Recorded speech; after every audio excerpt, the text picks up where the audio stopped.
hatchet man for the Clinton administration to cram NAFTA down the throats of a reluctant Congress. Now, this is a good deal for our country, Larry, and let me explain why. Al Gore, who carried the ball for NAFTA and GATT, is now one of the top standard bearers for the elite's agenda. I didn't interrupt you. Okay, now, guys. Then maybe it just... Is this... NAFTA. Why? Huge numbers of manufacturing jobs left Canada, came into the United States because of a 15% wage differential. We pay our workers less in Canada. Now, when you've got a 7-to-1 wage differential between the United States and Mexico, you will hear the giant sucking sound. No, there's a political lesson, there's a business lesson. Sorry. He serves as the front man for the carbon tax cap and trade scheme, which will not only increase taxes on every American, but will also transfer our national sovereignty and rights to a tyrannical world government, all in the name of saving the earth. Is the legislation that we are discussing here today, is that something that you are going to personally benefit from? If you believe that the reason I have been working on this issue for 30 years is because of greed, you don't know me. I've been willing to put my money where my mouth is. Do you think there's something wrong with being active in business in this country? I am simply asking for clarification. I'm proud of the it. Relationship. I'm proud of it. My name's Dr. Tim Ball. I'm a climatologist. I have a PhD in climatology from the Queen Mary College, University of London, England. And I've been studying climate both with my 9 years in the Canadian Air Force, where it was essential to flying, and then after that at the university. So it's essentially been the whole theme of my career. Initially we're called climate skeptics. I said, but all scientists are skeptics. If you're not a skeptic, you're not a scientist. And then when that didn't work, then they came out with the charge that we were climate change deniers. And I remember when I was first called a denier, and it was in the Times of London and England, and of course the word denier was clearly deliberately chosen because of the Holocaust connotations of that term. So it was not only a charge that you were ignoring the truth, but you were doing it in a very evil way.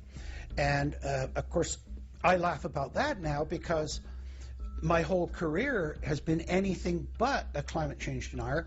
I've spent my career trying to educate people to how much climate changes naturally.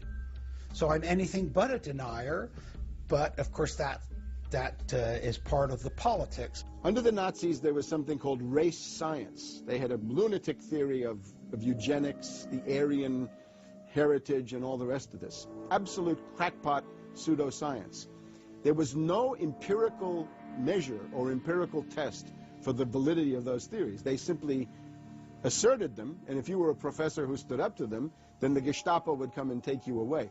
We are perilously close to such a situation right now. Any academic, any other figure standing up to say the global warming theory of Al Gore is a piece of crackpot nonsense is in danger. You'd be fired from a government job, and in many universities, your job would be in danger. And of course, it's also part of what's called ad hominem, that if you can't defeat the person's argument rationally, you start attacking the person.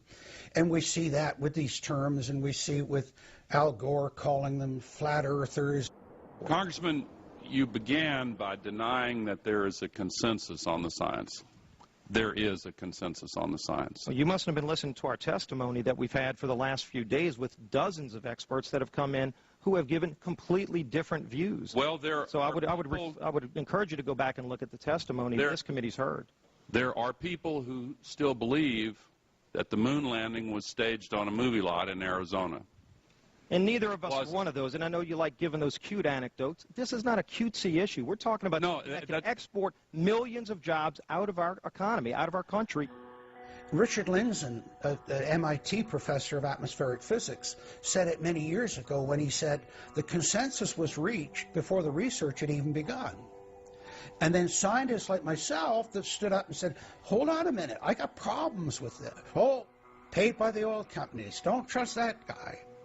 What the international scientific community is saying is correct. There is no legitimate basis for denying it. Now, you hear the consensus argument. Well, the majority of scientists. What they're always talking about is, and originally the IPCC was about 3,600 scientists, is now down to 2,500. That's the people they're talking about. But when you look at it, most of them are bureaucrats. They're not scientists at all. And very, very few of them are actual climate experts. Now, the consequences of that, and whether that's because of man-made CO2, I think are debatable. If CO2 is not causing the climate change, what is? What are the major driving factors? And so they're essentially the ones that are left out by the Intergovernmental Panel on Climate Change. It's unbelievable to me that they can come out and ignore the sun. I mean, everybody knows the sun goes in, it gets cool. You notice that, right? You have an eclipse, the temperature drops, and the birds start to get excited and so on. And when you look at the seasonal changes with the sun, how you can suggest that the sun is not a factor is really quite remarkable. Giving us false scientific information is not going to clean up our environment. Speaking with a lot of promises and innuendo is not going to help clean up our environment. The globalists have co-opted the environmental movement. There are a lot of real environmental problems we face, like genetic engineering, where they're splicing plants, animals, insects, you name it. Toxic waste dumping in the ocean. No one wants to breathe bad air or drink toxic water. But the global carbon tax has nothing to do with that. It's a tax literally on breathing. Go out on the street or talk to your friends, your neighbors. Ask them, hey, should we ban dihydrogen monoxide?